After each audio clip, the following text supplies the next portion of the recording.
Welcome to episode 4 of the Mazda 3 build, and today we're letting this thing breathe and back by finally installing a catback exhaust system. And not just any catback exhaust system, we're installing a MagnaFlow full catback exhaust system to finally give this car the voice it deserves.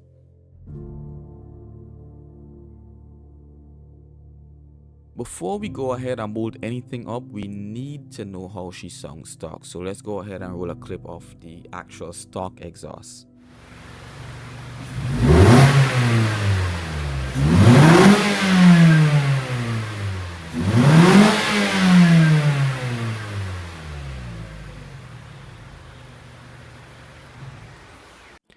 We went with a MagnaFlow dual exit catback system, beautiful stainless steel construction, smooth manual bends, and a clean performance look.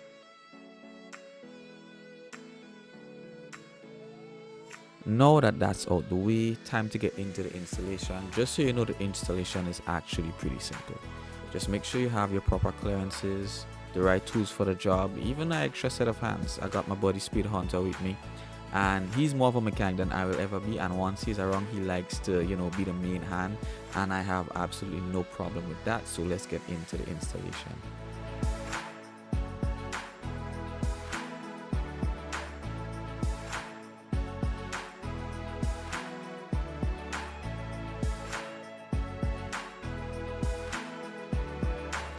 In order for us to get the exhaust out, we must first remove the cross brace and the catalytic converter shield.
So at this point, we have successfully disconnected the oxygen sensor.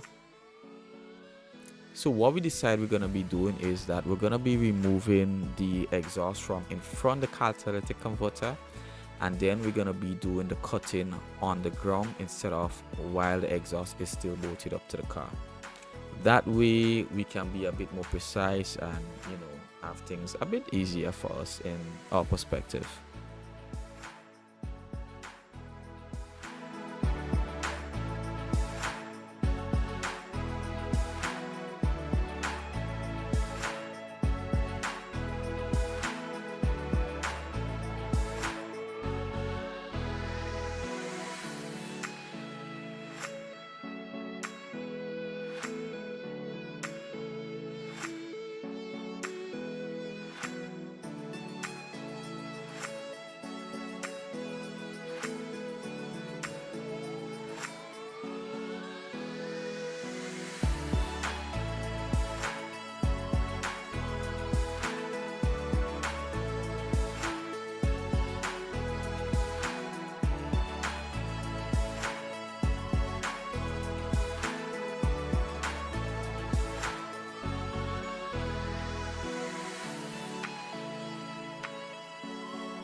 Finally, we have the exhaust out, and what we're doing right now is we're lining up the exhaust, making sure the curves are on the right side, just making observation or comparisons between the two, etc.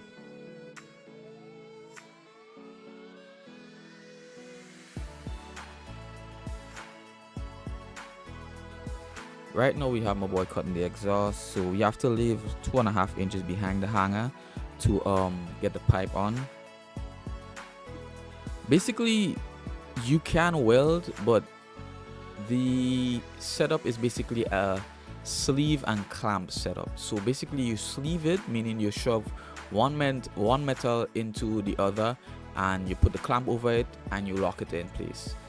That was done. If you don't clamp it properly, then you might have a leakage. If you didn't send the metal far up inside enough, you might have a leakage. But basically you sleeve and you clamp and it's perfect to go. I personally love this instead of the bolt-on method, personally speaking.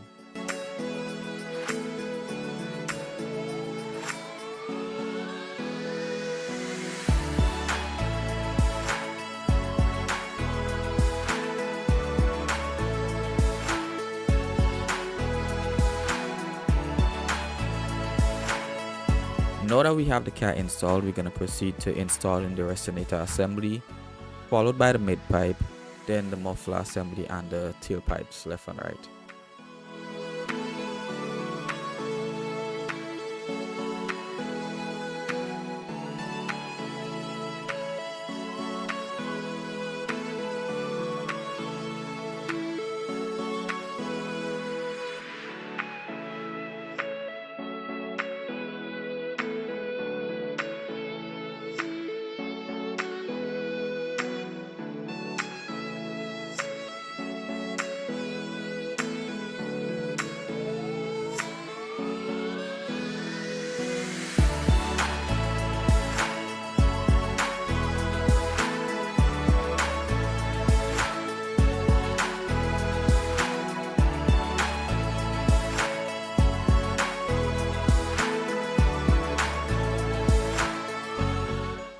So guys, at this point we have encountered an issue. The hanger that's welded onto the exhaust actually is welded too much at an upward angle. So what happens is that the exhaust goes right next to the other hanger. There isn't enough space for the rubber to fit. It is right exactly on it, and it messes up the alignment of the tailpipe on the outside, which is next to the rear diffuser. But we were able to get it sorted out, and we were able to get it done properly.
So guys, if you made it this far, I really appreciate it. Don't forget to like, comment. I've been appreciating the feedback I've been getting recently, I really do. So as always, peace, love, see you in the next one.